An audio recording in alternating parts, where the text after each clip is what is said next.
QuickBooks a vraiment aujourd'hui pour objectif de passer du temps avec les entrepreneurs. C'est important de garder cette fibre, de garder cette connexion avec le client, puisqu'au final, on est une entreprise de technologie, on développe des produits et des services qui ne peuvent être que validés par nos entrepreneurs et c'est important de co-construire avec eux aujourd'hui au quotidien. Alors très concrètement, ce qui s'est passé aujourd'hui, j'ai pris mon téléphone, j'ai appelé Alexis qui est un de nos clients et je lui ai demandé si je pouvais passer un petit peu de temps avec lui pour comprendre comment il utilisait au quotidien QuickBooks, quels étaient ses challenges et en tant qu'entreprise, qu'on pouvait lui apporter et comment on pouvait faire évoluer nos services. Je trouve que le fait que QuickBooks vienne vers les entrepreneurs est assez génial parce que c'est vrai qu'on a tous des business qui peuvent être plus ou moins classiques, mais on a tous des problématiques aussi complètement diverses.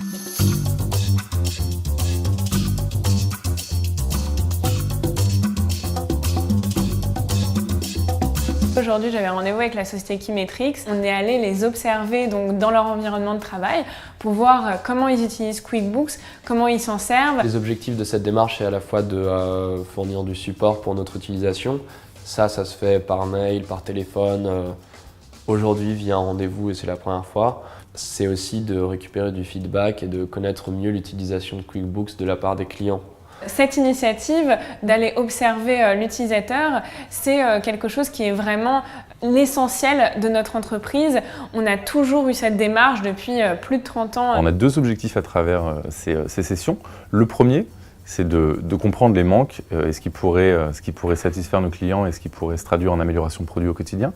Et le deuxième, c'est de montrer ce qui va arriver sur le produit, le tester avec eux pour pouvoir le valider. Le fait de nous accompagner dans une meilleure gestion finalement de leur outil mais en même temps de notre business est parfaitement corrélé. Les derniers échanges que j'ai eus avec un consultant QuickBooks, c'est qu'on va connecter notre système de facturation à QuickBooks de manière à connaître les taux de TVA de nos ventes plus facilement automatiquement dans QuickBooks. Donc c'est une démarche très saine, très actuelle. C'est pas toujours simple, il y a pas mal de problématiques en jeu, mais aussi de process à mettre en place. Ce qui était intéressant aujourd'hui avec finalement ces entretiens, c'était de partager notre expérience de l'utilisation finalement courante du logiciel pour finalement améliorer la solution et faire en sorte de répondre à mieux à nos besoins qui sont pas forcément des besoins ponctuels, mais plus des besoins récurrents. Alors le feedback que l'on reçoit de la part des entrepreneurs est bien entendu pris en compte. Si je prends la dernière session qu'on a fait de test avec une vingtaine d'entrepreneurs, on a eu 12 remontées différentes de fonctionnalités. Sur ces 12 remontées différentes, 4 étaient similaires. Les 4 ont été intégrés dans notre roadmap produit sur les prochains mois. Le bilan qu'on tire de ces rencontres, c'est avant tout d'aller voir donc, tous ces entrepreneurs. Donc tout le monde participe, c'est vraiment quelque chose d'ampleur qu'on a envie d'élargir au maximum. On va aller récupérer certaines informations. Parfois, ça va être un focus sur la facture. Parfois, ça va être un focus sur la réconciliation bancaire.